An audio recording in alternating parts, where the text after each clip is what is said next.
Penguin Random House Audio presents 300,000 Kisses, Tales of Queer Love from the Ancient World by Seán Hewitt and Luke Edward Hall. Read for you by André Santana. 1. Eros, too, wakes with the season, as earth rolls through spring and ignites with flowers. Then the god departs from Cyprus and goes among men, scattering seed on the ground. 2. Boy, you're like a horse. Already sated with seed, you've come back to my stable now, longing for a good rider, an open meadow, a crystal stream, a shaded grove. Theonis, Elegies. Prologue. Seán Hewitt. In the two brief lyrics by the ancient Greek poet Theonis, which open this book, we get a first glimpse into the sunlit classical Mediterranean. In one poem, the springtime and the blooming of the flowers becomes the blossoming of love and desire. It moves across the land, mysterious and sacred. In the other poem, a boy is like a horse, full of muscular heat, drawn with urgency back to his lover. These verses are frank and tender. They give us sight of a world long before our own, where queerness was not only acknowledged, but shown to be utterly part of the fabric of life. The erotic takes place alongside the elemental. Nature governs the passions. Everything is full of longing, and it is only right that we are too. It is natural, when we don't see ourselves reflected in the world around us, to look for another world. It is natural when we feel alone to seek connection. All of us look for a past. But what happens when, gazing back in time, we see a world without us? That idea of a world without us is a lie, and the gaps in its history are no accident. But history is not the past, only the way it is written. Look closer, look longer, and what might first appear as a black sky suddenly seems to sparkle with 100 constellations. For queer people, the act of recovering history has often been one of discovering it, too. Is it any wonder that, placed on the dock during his trial for gross indecency, Oscar Wilde spoke of a love common to Plato and Michelangelo and Shakespeare? History and culture were proof of an enduring love that could produce some of the greatest works of art his audience knew. Picking up that golden thread and placing himself as one of its inheritors was an audacious and supremely affecting move. Many people in the court gallery, almost in spite of themselves, applauded. Those names Wilde spoke of may be familiar to you, but I invite you to add the names of the characters and writers in this book, too. It is a long and glorious list. Every queer person has this same past and deserves to inherit it. That sudden outbreak of applause in the courtroom is a glimpse of what it is like to witness a birthright brilliantly reclaimed. It takes our breath away, and its power resonates far and wide. It is that same radical and revelatory feeling I experience when I read these queer tales from the ancient world. I find that, rather than being cast out on the dark tide of history, I am sailing in a ship of gold. When I first read that speech by Oscar Wilde as a teenager, I felt like the world, and my place within it, was forever changed. I found a hoard of jewels hidden from public view. A vibrant, justifying life beckoning me with what felt like a promise of belonging. When I heard whisperings about ancient Greek culture at school, I felt like I was being told a secret.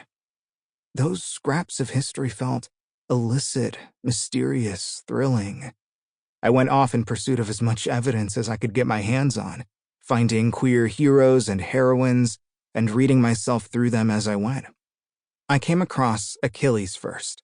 A warrior whose name I knew because a part of my own body was named after him.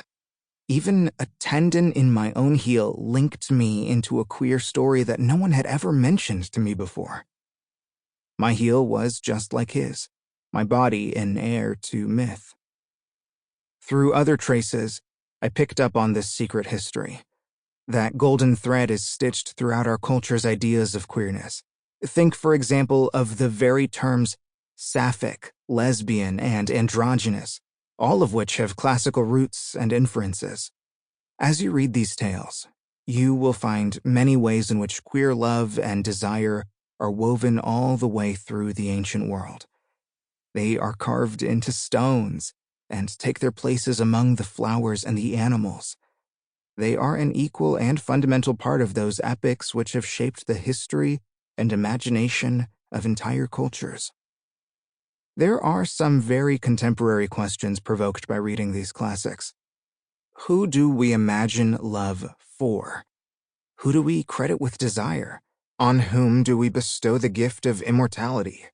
Can the body be changed to better suit the soul inside?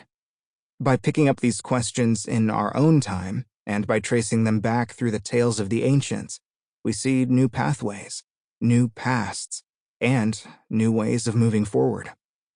What we find is the illumination of a world that completely overthrows the Puritanism of our own.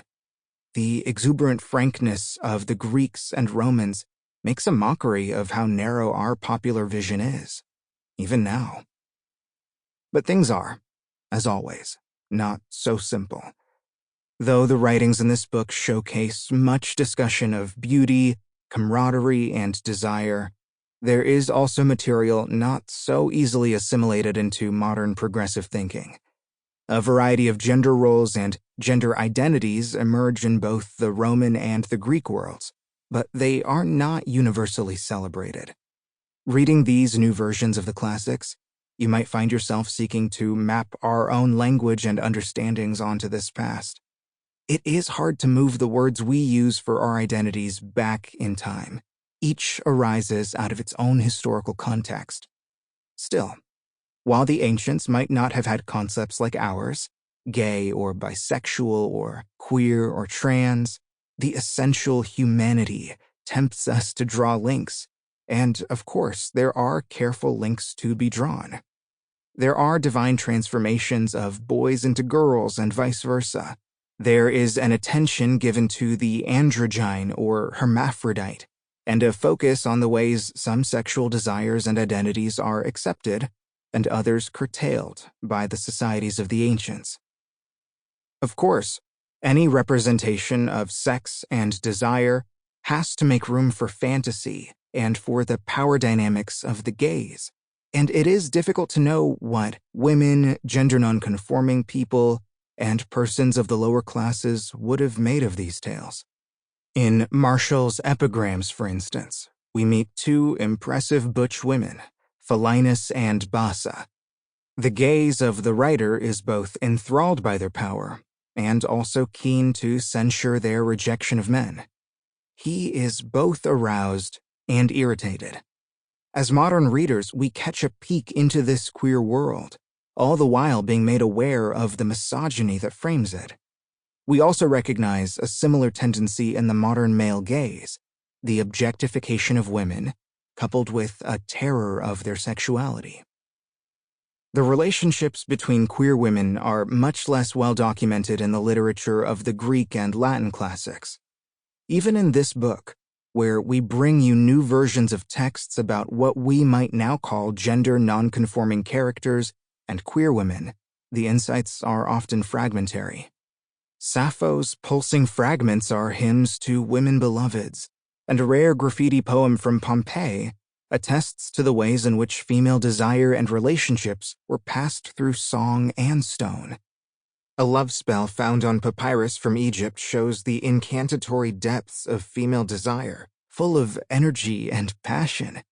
And the tale of Iphis and Ianthe from Ovid's Metamorphoses plays with gender roles and the love between women. The complex perspectives and receptions of these texts, these are tales told through the lens of satire, debate, and across a gulf of both real and imagined time, leave room to debate what is being endorsed and what is being sanctioned. The ancient world is not a perfect mirror, nor is it one that offers uncomplicated images. Sample complete. Ready to continue?